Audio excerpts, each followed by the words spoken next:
सूर्याय नमः। नमस्कार साथियों, आप सभी का स्वागत है हमारे इस आध्यात्मिक श्रृंखला में, जहां हम ब्रह्म पुराण के दिव्य प्रसंगों को आपके समक्ष प्रस्तुत कर रहे हैं, भावनाओं, श्रद्धा और पुरातन ज्ञान से उत्प्रोत। आज हम जिस अध्याय का वाचन और दर्शन कर रहे हैं वह है कोणादित्य की महिमा। एक ऐसा अध्याय जो सूर्य देव की दिव्यता, श्रद्धा से युक्त पूजा विधि और मोक्ष प्राप्ति की अद्भुत कथा को उजागर करता है। दक्षिण समुद्र के किनारे स्थित ओंड्र देश वह पावन भूमि जहां ब्राह्मण, ऋषि और तपस्वी जन ज्ञान, धर्म और तप से संसार को आलोकित कर रहे थे, यहीं स्थित है एक अद्भुत सूर्य मंदिर कोणादित्य, जो सप्तपर्ण, चंपक, अशोक, करवीर और कदम वृक्षों से घिरा हुआ एक दिव्य क्षेत्र है। इस अध्याय में बताया गया है कि कैसे माघ शुक्ल सप्तमी के दिन श्रद्धा से युक्त स्नान, अर्घ्य और सूर्योपासना करने वाला व्यक्ति न केवल अपने समस्त पापों से मुक्त होता है, बल्कि स्वर्ण जड़ित विमान में आरूढ़ होकर सूर्यलोक को प्राप्त करता है। कैसे एक भक्त अष्टदल कमल पर भगवान कोणादित्य की आराधना करता है, तिल, चावल, कुश, गंध और लाल पुष्पों से पूजन करता है और अंततः दिव्यता को प्राप्त करता है। और इस स्थल पर स्थित श्री रामेश्वर महादेव की भी महिमा है, जहां भगवान शंकर स्वयं उस भक्त पर कृपा करते हैं जिसने सूर्य की उपासना की। आइए इस पावन अध्याय के माध्यम से हम भी भगवान कोणादित्य के चरणों में अपने श्रद्धा रूपी पुष्प अर्पित करें और अनुभव करें उस दिव्य भाव को जो मोक्ष का द्वार खोलता है। ब्रह्मा जी कहते हैं, भारतवर्ष में दक्षिण समुद्र के किनारे ओंड्र देश के नाम से विख्यात एक प्रदेश है जो स्वर्ग एवं मोक्ष देने वाला है। समुद्र से उत्तर विरज मंडलत का प्रदेश पुण्यात्माओं के संपूर्ण गुण द्वारा सुशोभित है। उस देश में उत्पन्न जो जितेंद्रिय ब्राह्मण तपस्या एवं स्वाध्याय में संलग्न रहते हैं, वे सदा ही वंदनीय एवं पूजनीय हैं। उस देश के ब्राह्मण श्राद्ध, दान, विवाह, यज्ञ अथवा आचार्य कर्म सभी कार्यों के लिए उत्तम हैं। वे षटकर्म प्रायण, वेदों पारंगत विद्वान, इतिहासवेत्ता, पुराणार्थ विशारद, सर्वशास्त्रार्थ कुशल, यज्ञशील और रागद्वेष से रहित होते हैं। कोई वैदिक अग्निहोत्र में लगे रहते और कोई स्मार्त अग्नि की उपासना करते हैं। वे स्त्री, पुत्र और धन से संपन्न, दानी और सत्यवादी होते हैं तथा यज्ञोत्सव से विभूषित पवित्र उत्कल देश में निवास करते हैं। वहाँ क्षत्रिय आदि अन्य 3 वर्णों के लोग भी परम संयमी, स्वकर्मप्रायण, शांत और धार्मिक होते हैं। उक्त प्रदेश में भगवान सूर्य कोणादित्य के नाम से विख्यात होकर रहते हैं। उनका दर्शन करके मनुष्य सब पापों से मुक्त हो जाता है। मुनियों ने कहा, सुरश्रेष्ठ, पूर्वोक्त ओंड्र देश में सूर्य का क्षेत्र है जहां भगवान भास्कर निवास करते हैं, उसका वर्णन कीजिए। इस समय हम उसे ही सुनना चाहते हैं।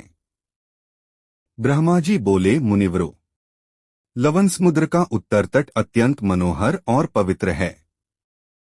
वह सब और वालुका राशि से आच्छादित है। उस सर्वगुण संपन्न प्रदेश में चंपा, अशोक, मौलसिरी, करवीर, कनेर, गुलाब, नागकेसर, ताड़, सुपारी, नारियल, कैथ और अन्य नाना प्रकार के वृक्ष चारों ओर शोभा पाते हैं।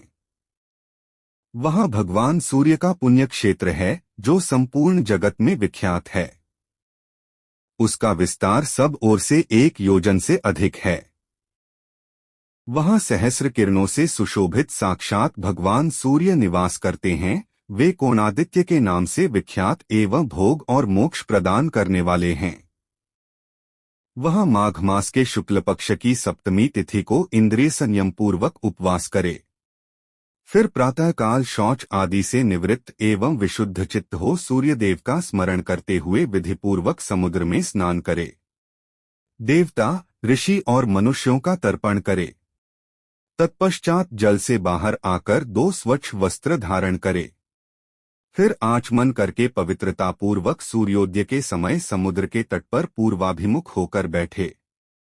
लाल चंदन और जल से तांबे के पात्र में एक अष्टदल कमल की आकृति बनाए जो केसर युक्त और गोलाकार हो। उसकी कर्णिका ऊपर की ओर उठी हो। फिर तिल, चावल, जल, लाल चंदन, लाल फूल और कुशा उस पात्र में रख दे। तांबे का बर्तन न मिले तो मदार के पत्ते का दोना बनाकर उसी में तिल आदि रखे। उस पात्र को एक दूसरे पात्र से ढककर रखे।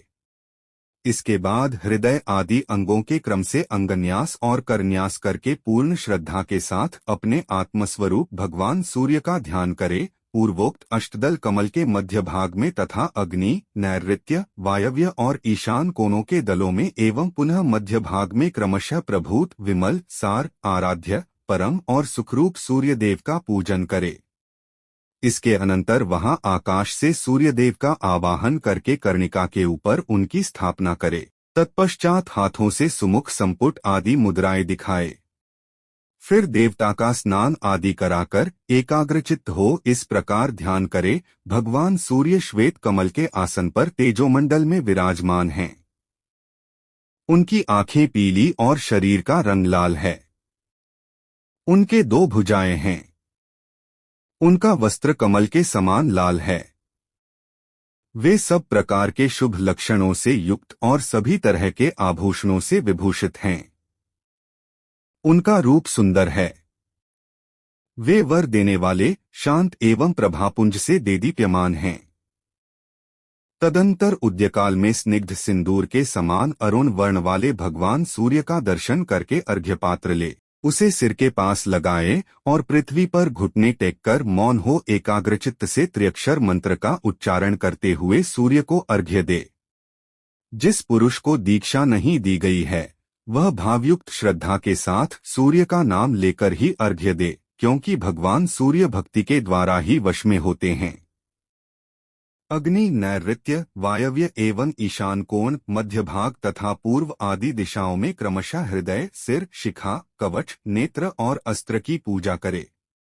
फिर अर्घ्य दे, गंध, धूप, दीप और नैवेद्य निवेदन कर जप, स्तुति, नमस्कार तथा मुद्रा करके देवता का विसर्जन करे। जो ब्राह्मण, क्षत्रिय, वैश्य, स्त्री और शूद्र अपनी इंद्रियों को वश में रखते हुए सदा संयम पूर्वक भक्तिभाव और विशुद्ध चित्त से भगवान सूर्य को अर्घ्य देते हैं, वे मनोवांछित भोगों का उपभोग करके परम गति को प्राप्त होते हैं। जो मनुष्य तीनों लोकों को प्रकाशित करने वाले आकाश विहारी भगवान सूर्य की शरण लेते हैं वे सुख के भागी होते हैं। जब तक भगवान सूर्य को विधिपूर्वक अर्घ्य न दे लिया जाए तब तक श्री विष्णु, शंकर अथवा इंद्र का पूजन नहीं करना चाहिए। आठ प्रतिदिन पवित्र हो प्रयत्न करके मनोहर फूलों और चंदन आदि के द्वारा सूर्यदेव को अर्घ्य देना चाहिए। इस प्रकार जो सप्तमी तिथि को स्नान करके शुद्ध एवं एकाग्रचित्त हो सूर्य को अर्घ्य देता है उसे मनोवांछित फल प्राप्त होता है। रोगी पुरुष रोग से मुक्त हो जाता है, धन की इच्छा रखने वाले को धन मिलता है, विद्यार्थी को विद्या प्राप्त होती है और पुत्र की कामना रखने वाला मनुष्य पुत्रवान होता है। इस प्रकार समुद्र में स्नान करके सूर्य को अर्घ्य दे, उन्हें प्रणाम करे, फिर हाथ में फूल लेकर मौन हो सूर्य के मंदिर में जाए। मंदिर के भीतर प्रवेश करके भगवान कोणादित्य की 3 बार प्रदक्षिणा करे और अत्यंत भक्ति के साथ गंध, पुष्प, धूप, दीप, नैवेद्य, साष्टांग प्रणाम, जय जयकार तथा स्तोत्रों द्वारा उनकी पूजा करे। इस प्रकार सहस्र किरणों द्वारा मंडित जगदीश्वर सूर्यदेव का पूजन करके मनुष्य 10 अश्वमेध यज्ञों का फल पाता है। इतना ही नहीं, वह सब पापों से मुक्त हो दिव्य शरीर धारण करता है और अपने आगे पीछे की 7 पीढ़ियों का उद्धार करके सूर्य के समान तेजस्वी एवं इच्छानुसार गमन करने वाले विमान पर बैठकर सूर्य के लोक में जाता है। उस समय गंधर्वगण उसका यशोगान करते हैं। वहां एक कल्प तक श्रेष्ठ भोगों का उपभोग करके पुण्य क्षीण होने पर वह पुण्य इस संसार में आता और योगियों के उत्तम कुल में जन्म ले चारों वेदों का विद्वान, स्वधर्मपरायण तथा पवित्र ब्राह्मण होता है। तदंतर भगवान सूर्य से ही योग की शिक्षा प्राप्त करके मोक्ष पा लेता है। चैत्र मास के शुक्ल पक्ष में भगवान कोणादित्य की यात्रा होती है। यह यात्रा दमनभंजिका के नाम से विख्यात है। जो मनुष्य यह यात्रा करता है उसे भी पूर्वोक्त फल की प्राप्ति होती है। भगवान सूर्य के शयन और जागरण के समय, संक्रांति के दिन विषुव योग में उत्तरायण या दक्षिणायन आरंभ होने पर रविवार को, सप्तमी तिथि को अथवा पर्व के समय जो जितेंद्रिय पुरुष वहां की श्रद्धापूर्वक यात्रा करते हैं, वे सूर्य की ही भांति तेजस्वी विमान के द्वारा उनके लोक में जाते हैं।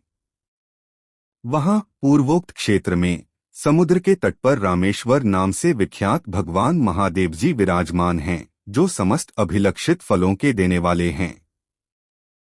जो समुद्र में स्नान करके वहां श्री रामेश्वर का दर्शन करते और गंध, पुष्प, धूप, दीप, नैवेद्य, नमस्कार, स्तोत्र, गीत और मनोहर वाद्यों द्वारा उनकी पूजा करते हैं, वे महात्मा पुरुष राजसूय तथा अश्वमेध यज्ञों का फल पाते और परम सिद्धि को प्राप्त होते हैं।